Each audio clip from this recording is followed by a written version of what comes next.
ভাস্কর্য বিরোধী আন্দোলন, এটা তাওহীদ এবং শিরকের আন্দোলন, সব শিরকের সংঘাত ছিল। ভাস্কর্যের পক্ষে যারা ছিলেন তারা শিরকের পক্ষে ছিলেন, ভাস্কর্যের বিপক্ষে যারা ছিলেন তারা তাওহীদের সংঘাত।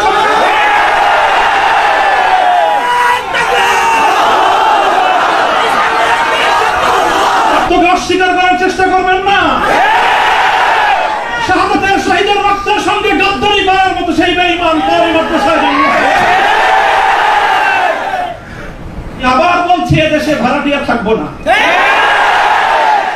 ভাড়াটিয়া হিসেবে থাকবো না। এই জমিনের মালিকানা সূত্রে এদেশে বসবাস করি। এই জমিনকে আল্লাহর জন্য মুক্ত করেই ছাড়বো ইনশাআল্লাহ। আল্লাহর দ্বীনের বিজয়, সেটাই হবে আমাদের পরম প্রতিশোধ।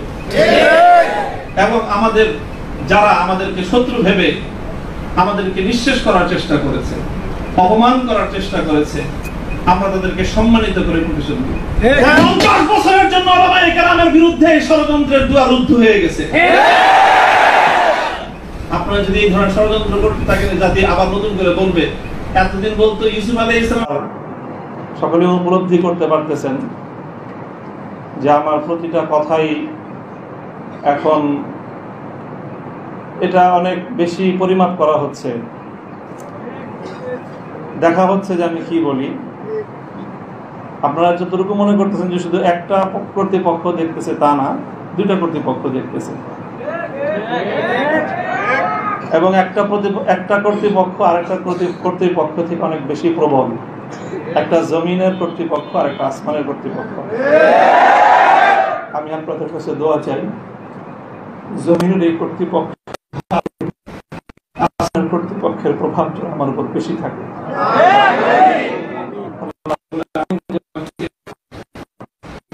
গোলাম হিসাবে তার নিকটেই যেন আমার মাথাকে অবনত রাখেন। এই দোয়াটুকু আপনারা সকলে আমার জন্য নির্ভীকে একান্তে করবেন। দ্বিতীয় কথা, এখানে আমার জন্য অনেক কথা বলা হয়েছে, আমাকে উৎসাহিত করার জন্য এটাই বলা হয়েছে। উৎসাহিত করার জন্য কিছু প্রশংসামূলক বাক্য আলোচনা করা হয়েছে। শাইখুল হাদিস আল্লামা আজিজুল হক রাহমাতুল্লাহ আলাইহির শানে আমরা এই কথাগুলো বলতাম। সময়ের এতটা অল্প ব্যবধানেই সেই কথাগুলো যে আমার সন্তানেরা যারা বলেছে, আমি সন্তানই বলবো, ছাত্ররা তোমাদের কাছে মুফতি সাঈদ হয়তো অনেক বড় শিক্ষক হতে পারে, আমার কাছে ওই সাঈদই। তারা আমাদের সন্তান, তারাও আমাদের সম্পর্কে সেই কথাগুলো বলেছে। শাইখুল হাদিস রাহমাতুল্লাহ আলাইহি বলতেন যে এই কথাগুলোকে প্রশংসামূলক কথা নয়, বরং আমি কালিমাতে দোয়াইয়া, দোয়ার বাণী হিসেবে, দোয়ার কথা হিসেবে আমি বরণ করে নিলাম। আল্লাহ পাক আমার সন্তানদের, আমার সহকর্মীদের, তাদের এই কথাগুলোকে যেন আমরা আমার হকে, আমার ক্ষেত্রে দোয়া হিসেবে আমরা কবুল করেন। এই কথার মধ্যে একটা কথা এসেছে, সেটা হলো প্রতি ফোঁটা জুলুমের প্রতিশোধ গ্রহণ করার কথা। আমি এই কথাটা একদিকে প্রত্যাখ্যানও করি, আবার আরেকদিকে সমর্থন করি। প্রত্যাখ্যান করি এইভাবে যে এটা যাদের আদর্শ অনুসরণে আমাদের এই জুলুমকে বরণ করা, আমাদের এই কারাভোগ, আমাদের এই কারাবরণ, আমরা এই শব্দগুলি বেশি বলি। কি বললাম? কারাভোগ, কারাবরণ। কারা নির্যাতন তো বলবো যত কম বলা যায়। কারা নির্যাতন নয়, আসলে তো এটা কারাবরণ। আমরা তো জেনে বুঝেই এই পথে পা বাড়িয়েছি। কেউ যদি মনে করে থাকে যে আমরা জানি না, তাহলে এটা তাদের মিস ইনফরমেশন। আমরা জানি আমাদের এই পথে চলতে গেলে এই পথটা কুসুমাস্তীর্ণ নয়। এই পথে লাল গালিচা থাকে, কখনো কখনো প্রতীকী অর্থে লাল গালিচা থাকে। তবে সেই লাল গালিচার লালিমাটা যতটা না গালিচার রং দিয়ে লাল হয়, তার চেয়ে বেশি লাল হয় ভাইয়ের শাহাদাতের রক্তের মাধ্যমে। শাহাদাতের রক্তের নজরানা দিয়েই আমরা সেই পথে ইনশাআল্লাহ পৌঁছবো, যে পথে শাপলা চত্বরের ভাইয়েরা শাহাদাতের রক্ত দিয়েছে, যে পথে আমার হাটহাজারীর সন্তানেরা শাহাদাতের রক্ত দিয়েছেন, যে পথে আমার বিবাড়িয়ার ব্রহ্ম শহীদ বাড়িয়ার বীর শহীদানেরা যে পথে আত্মত্যাগ স্বীকার করেছেন, আমরা তাদের সে পথকে ভুলবো না। তাদের সেই শাহাদাতকে আমরা কোনো সময় সেই শাহাদাত অস্বীকার করার কোনো প্রবণতাকে এক মুহূর্তের জন্য বরদাস্ত করব না। শহীদ হয়েছে আমার ভাই, সরি বলেন। বাংলায় না বলতে চান দুঃখিত, দুঃখিত যদি বলতে না চান আপনাদের প্রিয় ভাষা ইংলিশেই বলেন, তবে কি বলেন? সরি বলেন। সে রক্তকে অস্বীকার করার চেষ্টা করবেন না। শাহাদাতের শহীদের রক্তের সঙ্গে গাদ্দারি করার মতো সেই বেঈমান পরিমাত্র শহীদ। কাজেই যে কথা বলতেছিলাম, যেটা কারা বরণ আমাদের, কারণ নির্যাতন তো অনেক পরের কথা। আল্লাহ পাক রব্বুল আলামিন কারা এই কষ্ট থেকে আমাদের সকলকে হেফাজত করেন। প্রতিশোধের যে কথাটা, সেটা আমরা তো পয়গম্বর আলাইহিস সালামের অনুসারী। নবী ইউসুফ আলাইহিস সালামের সেই বাণী লা তাসরিবা আলাইকুমুল ইয়াওম, গতকালকে আমি বলেছি, আজও বলছি, আমরা কোনো প্রতিশোধ গ্রহণ করি নাই, করতে চাই না। করার প্রবণতা কখনো যদি আমাদের মন থেকে উদ্গত হয়, সেটা হলো ইন্নামা যালিকা মিন্নী ওয়া মিনাশ শাইতান, শয়তানের প্ররোচনায় কখনো হয়তো আমরা ব্যক্তিগত আক্রোশে প্রতিশোধের কথা বলে থাকতে পারি, কিন্তু আমরা প্রতিশোধ পরায়ণ নই। এই হিসাবে আমি প্রতিশোধের এই শব্দকে প্রত্যাখ্যান করলাম। তবে অন্য আরেক অর্থে আমি প্রতিশোধের শব্দকে সমর্থন করছি। শুধু সমর্থন নয়, বরং আমি আমার পুনর্ব্যক্ত করছি যে আমরা প্রতিশোধ নিব। আমাদের সেই প্রতিশোধ হবে সেই প্রতিশোধ, যেই প্রতিশোধ হিজরতের আগ পর্যন্ত 12 বছরের জুলুম এবং নির্যাতনের প্রতিশোধ মক্কা বিজয়ের মাধ্যমে আল্লাহ নবী গ্রহণ করেছেন। আল্লাহ নবী মক্কা বিজয়ের পরে সেই সকল অপরাধীদেরকে ক্ষমা করার মধ্য দিয়ে, সেই জমিনে আল্লাহর দ্বীনের ঝান্ডা সমুন্নত করার মধ্য দিয়ে মধুর প্রতিশোধ নিয়েছিলেন। আমি আবার বলছি, এদেশে ভাড়াটিয়া থাকবো না, ভাড়াটিয়া হিসেবে থাকবো না। এই জমিনের মালিকানা সূত্রে এদেশে বসবাস করি। এই জমিনকে আল্লাহর জন্য মুক্ত করেই ছাড়বো ইনশাআল্লাহ। আল্লাহর দ্বীনের বিজয়, সেটাই হবে আমাদের পরম প্রতিশোধ। এবং আমাদের যারা আমাদেরকে শত্রু ভেবে আমাদেরকে নিঃশেষ করার চেষ্টা করেছে, অপমান করার চেষ্টা করেছে, আমরা তাদেরকে সম্মানিত করে প্রতিশোধ দেব। আমরা তাদেরকে আদর্শের সোনালী পথে বরণ করে নেওয়ার মধ্য দিয়েই আমরা ইনশাআল্লাহ আমাদের আদর্শের বিজয়ের প্রতিশোধ গ্রহণ করব।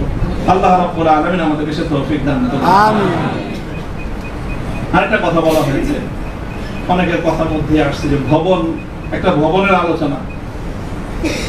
এই ভবনটার গুরুত্ব একসময় আমার কাছেও খুব ছিল, 3 বছর আগেও খুব ছিল। যখন শুনলাম যে ভবনটা চলে যাচ্ছে, আমি তখন সর্বপ্রথম দুই রাকাত সালাতুল হাজাত করে দোয়া করেছিলাম যে আল্লাহ যেন খায়রের ফয়সালা করেন। আর এরপরে এখন আমার অনুভূতিটা হলো যে এরকম ভবন না থাকাই ভালো। না থাকা ভালো কেন? দাস্তারে না দারে মা গমে পেয়েছে না দারে মা হেয়েছে না দারে গমে হেয়েছে না দারে। এইরকম ভবন টবন থাকলে এগুলোকে রক্ষা করার জন্য ডানে বামে অনেক কিছু তাকানোর প্রয়োজন হয়। ভবনও নাই, রক্ষা করার জন্য কার পায়ের কাছে তেল মারানো দরকার।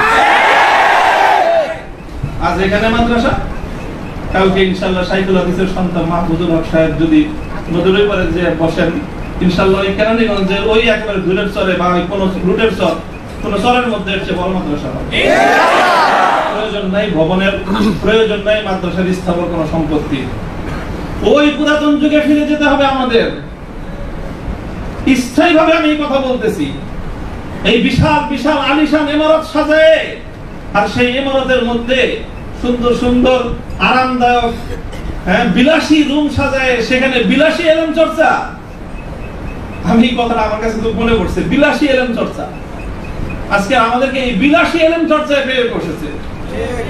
বিলাসী এলেম চর্চার পথ বাদ দিয়ে আমাদের আকাবের এবং আসলাফদের মতো সেই খেজুর গাছের তলায়, বট গাছের নিচে সালাদ চাটারের উপর বসে আমাদেরকে আল্লাহ ও তাআলার রাসূলের তালিম দেওয়ার সেই সবক গ্রহণ করতে হবে। তাহলে ইনশাআল্লাহ আমরা বাতিলের তাখতে তাউসকে উল্টে দিয়ে সেখানে আমরা কালেমার ঠান্ডা সম্ভবত করতে পারি। মোল্লা মুহাম্মদ ওমর রাহিমাহুল্লাহু তাআলা তিনি সারা পৃথিবীর সুপার পাওয়ারের সাথে টক্কর দিয়েছিলেন। আমাদের বাংলাদেশের মধ্যে কোনো গণভবন আর সংসদ ভবন বঙ্গভবন কিছুই ছিল না। কান্দাহারের ছোট্ট একটা ঘরের মধ্যে ভাঙ্গা খাটের উপরে বসে টক্কর দিয়ে দিলেন তো সুপার পাওয়ারের সাথে। সারা দুনিয়া মনে করলো যে বেকুবের দল। 20 বছর পর আল্লাহ দেখা দিলেন তারাই বিজয়ী দল।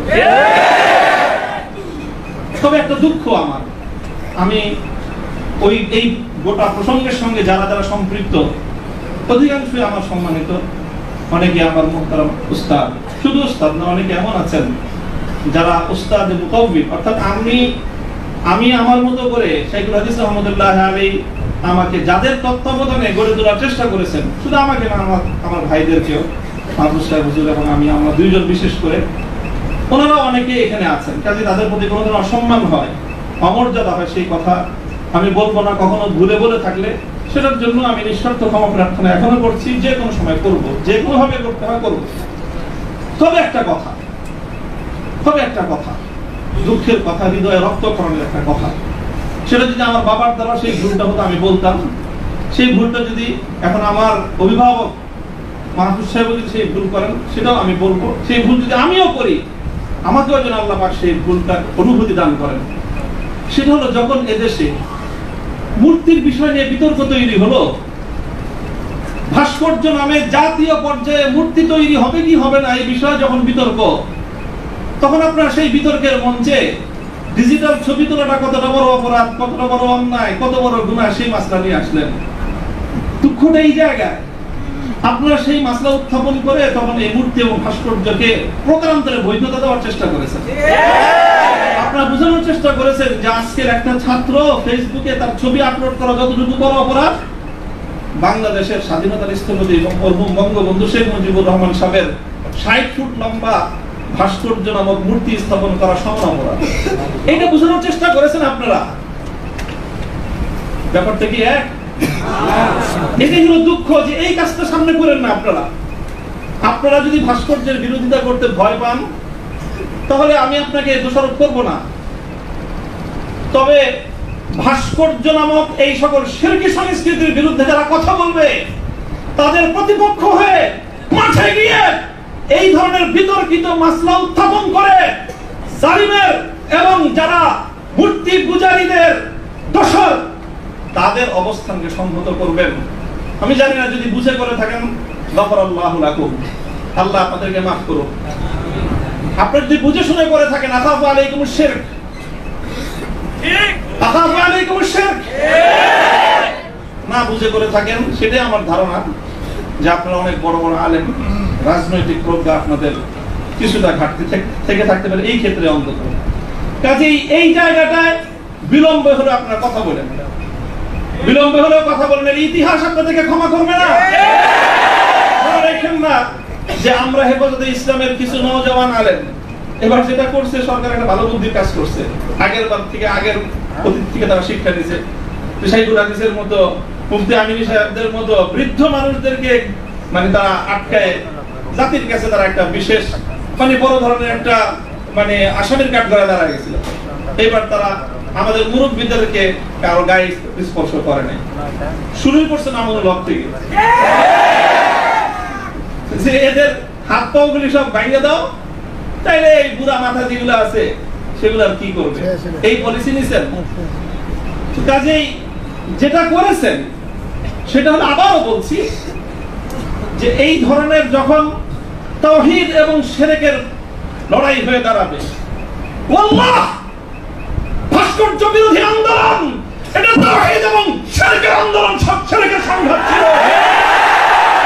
ভাস্কর্যের পক্ষে যারা ছিলেন তারা শিরকের পক্ষে ছিলেন, ভাস্কর্যের বিপক্ষে যারা ছিলেন তারা তাওহীদের সংঘাত।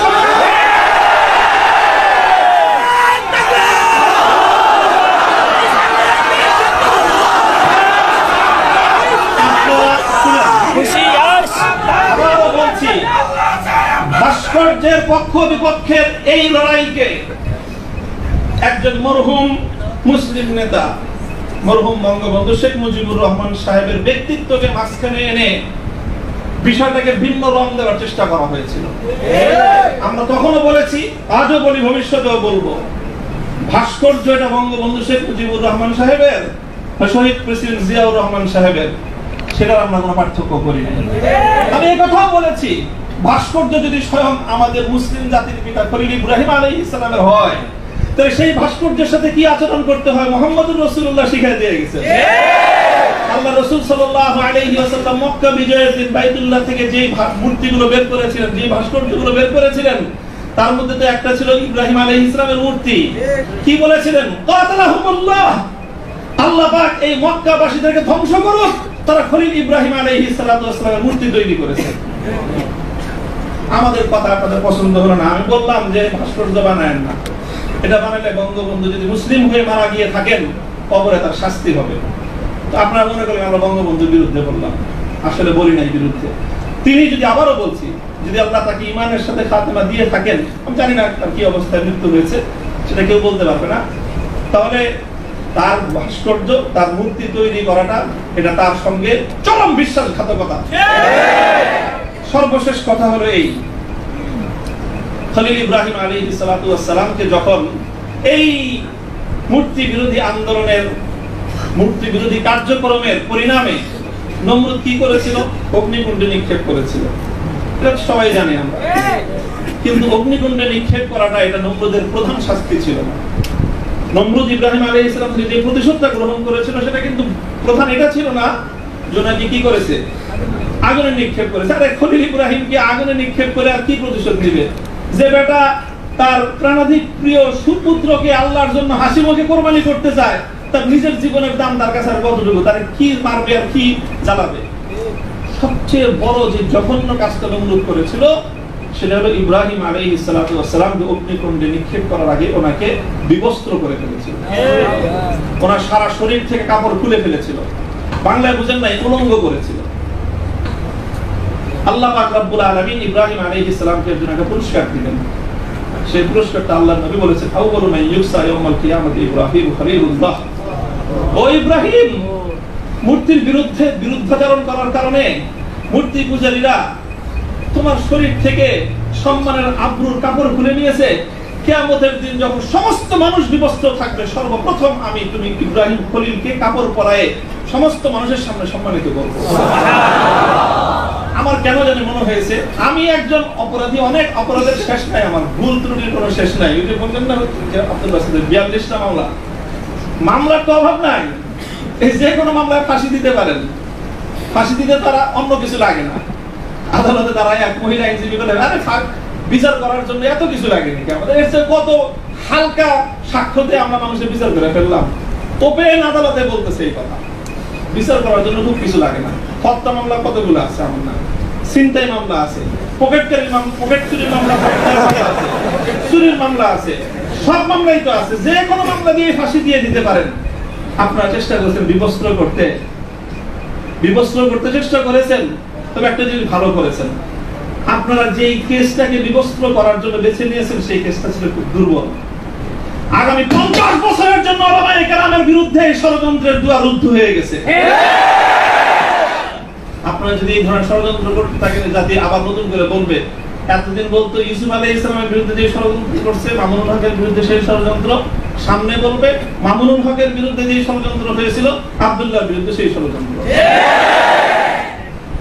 আমি আপনাদের কাছে দোয়া চাই, আল্লাহ রাব্বুল আলামিন যেন আমাকে এটার বিনিময়ে ইব্রাহিম আলাইহিস সালাতু ওয়াস সালামের সঙ্গী করে কিয়ামতের দিনে আমিন আমিন। আল্লাহ পাক রব্বুল আলামিন আপনাদের সকলকে জাযায়ে খায়র দান করুন। আর অনেক বড় কথা আছে যে আমার এই সম্পূর্ণ এই যে আমার বিরুদ্ধে এত কিছু, এত বড় অভিযোগ বা এতটা মানে নিষ্পেষণের শিকার আমি কেন হলাম, এই কারণটা এখন আমি বলবো না, তবে আপনাদের সকলকে বলবো বাবরি মসজিদের জন্য আপনারা দোয়া করবেন ইনশাআল্লাহ। ওয়া আখিরু দাওয়ানা আলহামদুলিল্লাহি রাব্বিল আলামিন।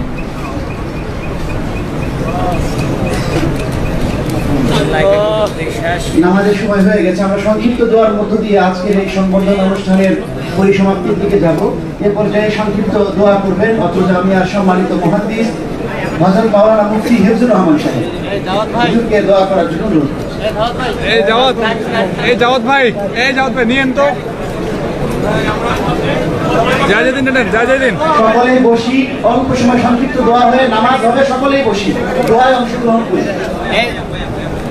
اللهم أيد الإسلام والمسلمين، اللهم انصر الإسلام والمسلمين، واخذل الكفرة والمبتدعة واليهود والنصارى والمنافقين والمرتدين، اللهم شتت شملهم، اللهم مزق جمعهم، اللهم دمر ديارهم، اللهم خرب بنيانهم، اللهم زلزل